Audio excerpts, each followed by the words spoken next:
Hello, it's Jerry the St. Clair Dignan here at your disposal, and you're listening to Six Towns Radio.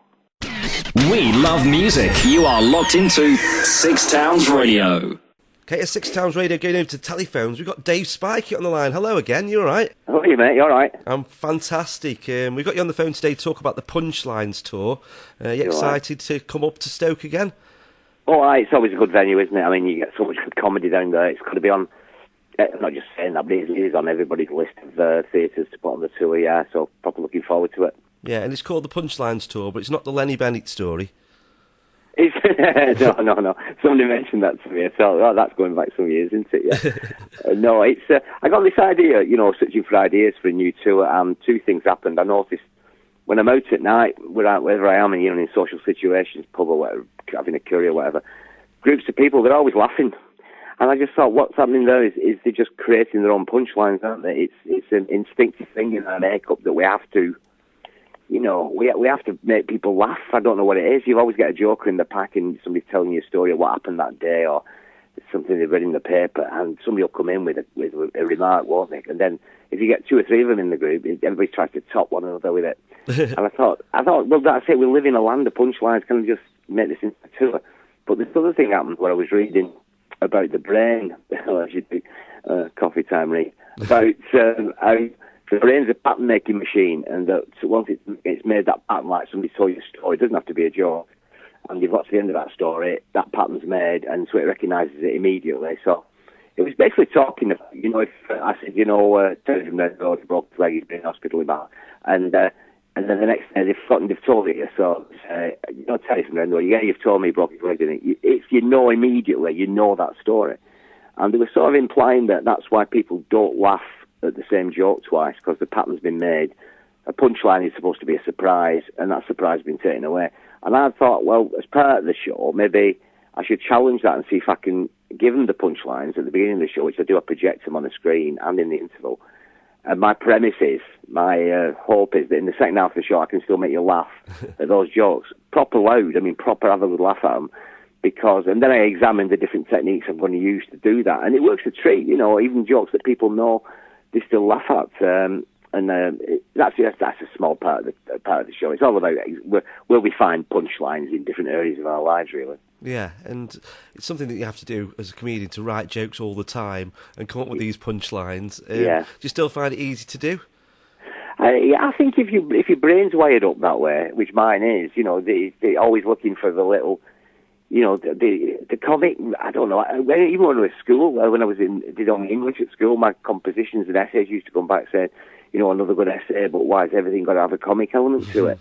And I wasn't even aware I was doing it, just the way your brain works. I think if it's wired up that way, it's inevitable that you always look for the funny side of everything, Yeah, I get it sometimes when we're out for a meal and everything. I'm expected to be the one that says something funny, and people will look at me when something's happened and they'll say, "Look, he's thinking." I'm like, "Oh, I don't like that." Stop it. And especially with your mates, and I've got mates in the pub who are funny blokes. You could never get on stage and do stand-up, but instinctively funny blokes. And it becomes a competition who gets that last trump. I've trumped you with that last line, And it's just part of our makeup, isn't it? It's part of the way we are. We just love to laugh.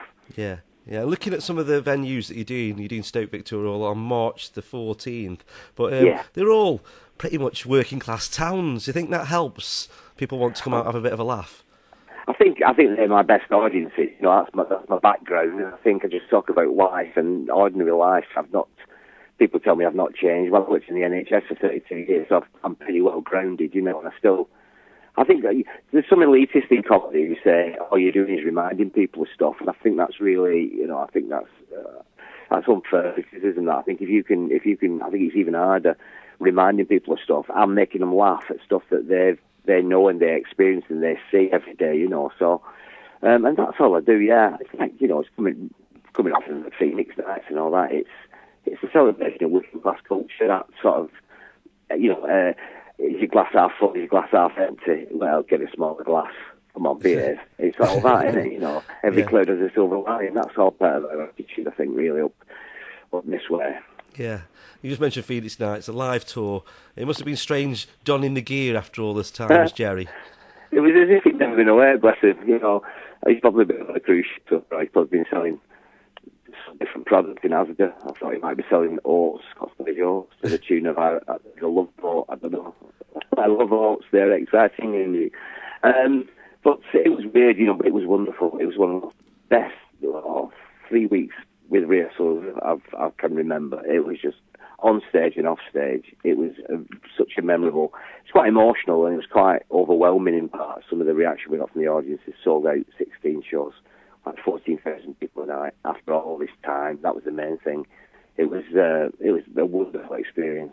Yeah, and you mentioned before having mates in the pub that make you laugh. You've got Just Comedians, because that's who made up the fabric of Phoenix Nights, was Just Comedians, wasn't it? So it must have been hard to get a word in sometimes.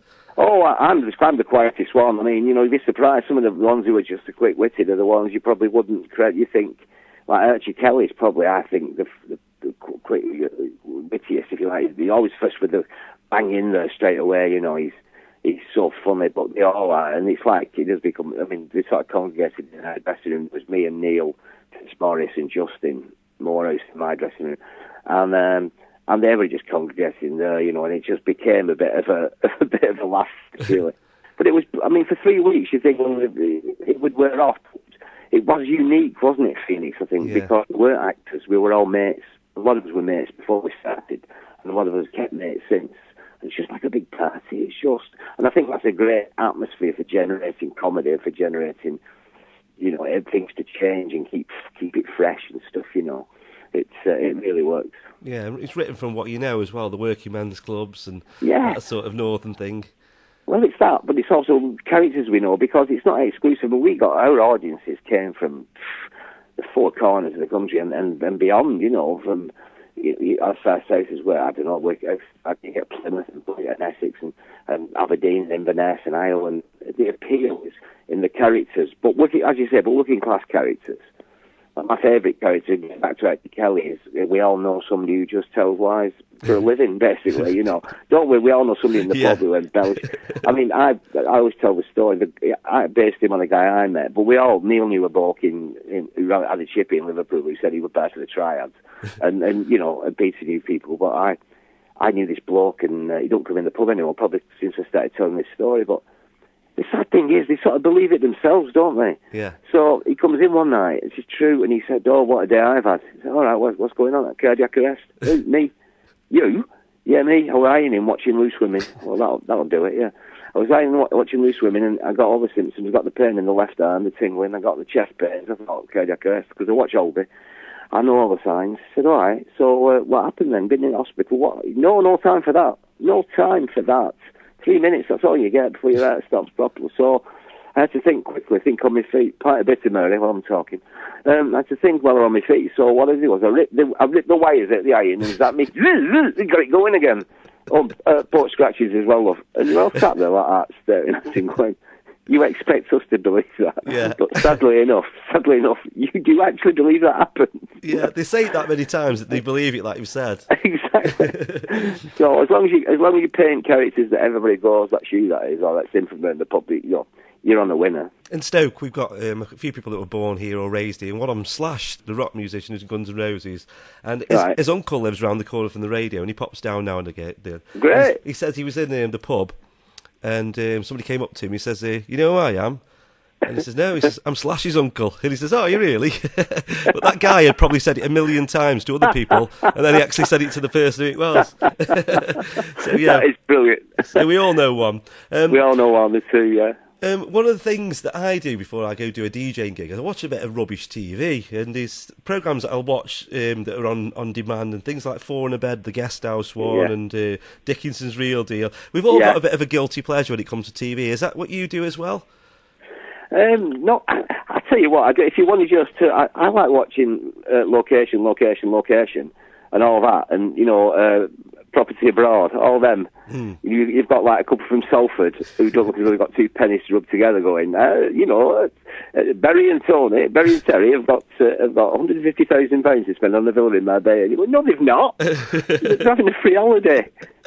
And she's sat on balcony and she's going, I'll tell you what, I can see myself sitting here with my gin and tonic And you're thinking, yeah, as opposed to front step himself and white lightning. So but I find myself, me and my wife arguing, well, I'd not have that one. That pool's not big enough. As if you're going to get it. Yeah, but it's a communal pool, isn't it? I want my own pool. So true. You cite your dad as one of the people who gave you a bit of impetus to go into comedy because he was a funny guy himself. And is it true that he famously once painted the Bolton town clock? He did. I mean, I've changed the story a little bit to suit my comedy style. My dad was a great man. He was a painting decorator, no job too small, estimates fee, and he had no academic qualifications. He left school when he was about 15, but he was so bright, and he decided he'd missed the boat, so he thought I'll self-educate myself. And me being the oldest, I was along for the ride, so. He was into classical music and art. He took me to art galleries. He was into impressionists, and he was into. He used to get a gramophone. He used to love Wagner, the pretty heavy Tannhäuser overtures and things like that. And he used to sit and he used to conduct the gramophone for my mum's knitting needle. He was a right character, but he loved, as you said, he loved his radio comedy and comedy LPs. And so I just sat with him, and my happiest memories. Me and my dad, he died just before the second series of Phoenix Nights came out, was just sliding off the couch, like, you know, when you can't breathe, you're laughing so hard at something, watching Malcolm and Wise or something, me and my dad just going off. So yeah, he instilled it. I mean, I was 8, 9, 10, you know, and before we didn't get a telly till I was about 10. And so it's a theatre of the mind as well, isn't it? You're picturing it all. And that's why I did well at school. That's why, because down to my mum and dad, you know, I was 2 up, 2 down outside toilet, like I say, all that. And I was the first kid from round our way for miles who passed the 11 plus went to grammar school. And all because of my brilliant parents, yeah. And you're a Lancashire lad, and I know you're supposed to like pies if you're from Lancashire. I know you do a sketch about it, or you have done a sketch about it. In Stoke, we've got a Wright's pie, and that's like our thing here. But I know up your way, there's so many different ones. I can remember having a friend who was from Bolton and going to Bolton, and we went into, it might have been a Greg's, I can't remember. It was in the mid-90s, and he heard somebody ask for a pasty barn, and I didn't even know what that was. Well, a slappy, we call it a slappy. Yeah. Well, it's more Wigan a slappy. You get a pasty or a meat and potato pie and put it on a barm cake or a flour cake, you might call it. And then you just get it in your hand and you smack it really hard. Just make it into a big mush. But I tried, I loved it. Yeah, Gordon Ramsay on that one, yeah. Yeah. It's a pasty on a bap, as we call it here in Stoke. Right. It's a great delicacy. Dave, we look forward to coming up to Stoke in March. Enjoy the tour. Look forward to it. See you in a bit. Ta-ra.